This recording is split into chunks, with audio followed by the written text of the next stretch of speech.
तो हमारे लिए एक पूरी एरिना खोल दी है। एंड अब all I thank you Narendra Modi ji, जिनकी लीडरशिप में जो कंट्री है वो चाहे जिस फील्ड में आप काम करते हो आप अपने पोटेंशियल को रियलाइज कर पा रहे हैं। He is given that arena, he is given that platform. मेरा ये पूरा विश्वास था फ्रॉम माई ओन बिलीफ कि जो हमारे इसरो चीफ है उनके नाम में एक बहुत बड़ा कैच है कि उनका नाम सोमनाथ है, उनके ऊपर सोमदेव जी की कृपा हो गई। इस एस्ट्रोलॉजिकल दो बिल्कुल कॉन्ट्ररी कॉम्बिनेशंस थे। It was very difficult to say which way it will गो।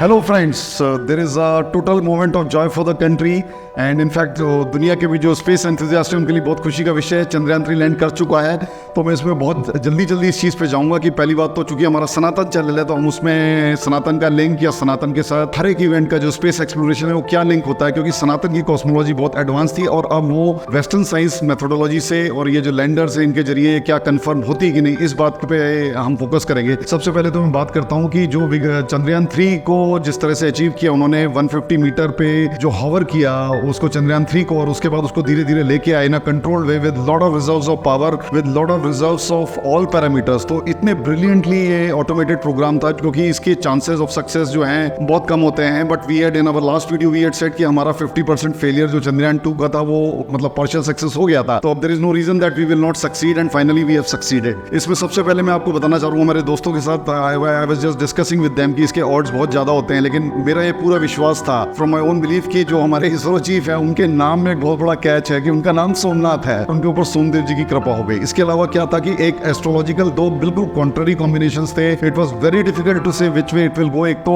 गज केसरी योग था, जो चंद्रमा है वो इस समय लिब्रा में है, ही इज कंजॉइंड विद केतु, और उनके ठीक अपोजिट गुरु और राहु इकट्ठे हैं। तो गुरु और चंद्रमा जब आमने सामने होते हैं तो गज केसरी योग बनता है। उससे जो जितनी दैवी ताकतें हैं उनका फेवरेबल रिजल्ट्स आपको मिलता है। उसमें सिर्फ एक जो रिस्क एरिया था कि Ketu is known to be a very explosive planet, और मुझे मेरे माइंड में बार बार ये डर था एंड आई वाज प्रेइंग कि कहीं ऐसा ना हो कि वो केतु जी का एक्सप्लोसिव इफेक्ट आ जाए और जो मतलब नथिंग शुड गो रॉन्ग। लेकिन ये है कि गज केसरी योग फाइनली प्रिवेल करता है और वो कर गया। तो ये मोटी मैंने आपको जनरली बताई क्योंकि everybody is in a celebration mood में। वीडियो को बहुत ज्यादा लंबा नहीं करूंगा, लेकिन मैं इससे एक चीज सनातन के साथ और लिंक बताऊंगा कि कैसे जो चंद्रयान 3 की डिस्कवरीज है, जो उनकी स्टडी है, वो किस तरह से हमारी बहुत सारी सनातन की थ्योरीज को जो है वैलिडेट कर सकता है, जो एंशिएंट थ्योरीज है। और कुछ उनमें से थ्योरीज जो है जो कुछ मेडिटेटिव वे से which I have acquired and honestly I may be wrong but these are acquired honestly through meditative means. तो वो मेरी इस बुक में स्क्रिप्टेड है which is what I want to just mention here at this moment कि इनमें से बहुत सारी I am looking at the data of Chandrayaan 3 की वो किस तरह की रिपोर्ट्स और किस तरह की स्टडी सेंड करता है। तो क्योंकि एक बहुत बड़ी बात यह है कि जो साउथ पोल है उसके जो क्रेटर्स हैं वो बहुत गहरे हैं, जहाँ पे सन की रोशनी शायद शुरुआत से पड़ी ना हो या जब से क्रेटर बने तब से ना पड़े हो। तो उनके अंदर जो डिपॉजिट्स है, अगर उसमें उतना पुराना वाटर आइस है तो उससे पूरे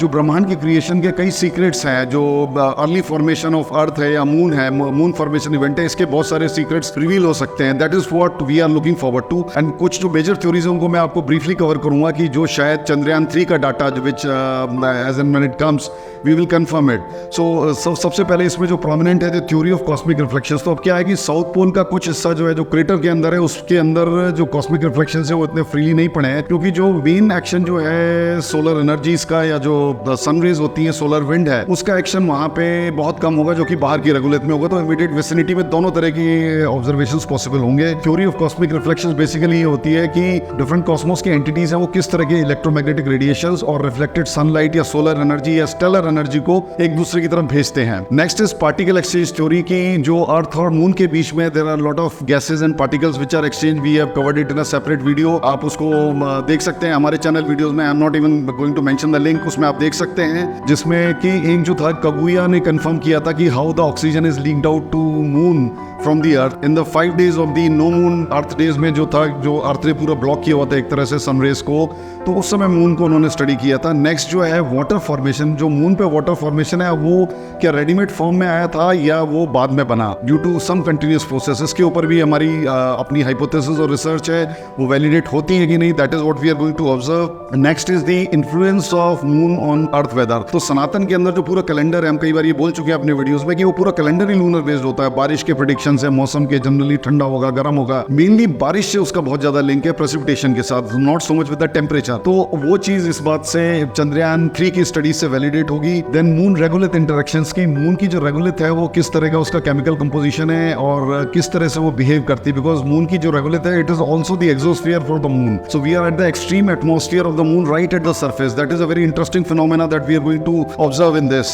And the last one prominently which I want to mention to you is कि the process which leads to formation of water and its variants at the lunar soil. इसके बारे में खुद की हमारी एक copyrighted research है जिसको western as well as सनातन studies करके it's a mix of those and the combination of meditative studies. तो ये जो चीज़ें हैं इसको मैं look forward करना चाह रहा हूँ. I will just list out these. The first one is theory of cosmic reflections. The next one is particle exchange theory. Then is the process by which water formation takes place. Influence of moon on earth weather and earth climate.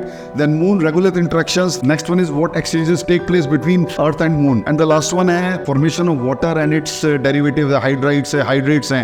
ये किस तरह से होती है? इन चीज़ों के ऊपर जो बहुत सारी थ्योरीज है कॉस्मोस की और इमीडिएटली हमारे सोलर सिस्टम की, ये बहुत सारी चीज़ें जो हैं जिनके बारे में चंद्रयान 3 हमें डाटा प्रोवाइड करने वाला है in times to come for students to study, for researchers to study. तो हमारे लिए एक पूरी एरिना खोल दी है. एंड अब all I thank you Narendra Modi ji, जिनकी लीडरशिप में जो कंट्री है वो चाहे जिस फील्ड में आप काम करते हो आप अपने पोटेंशियल को रियलाइज कर पा रहे हैं. He is given that arena, he is given that platform that आप जितनी ऊंचाइयों को छूना चाह सकते हैं हर एक भारतीय उसको छू सकता है. Thank you Somnath ji and thank you Narendra Modi ji. जय हिंद, भारत माता की जय.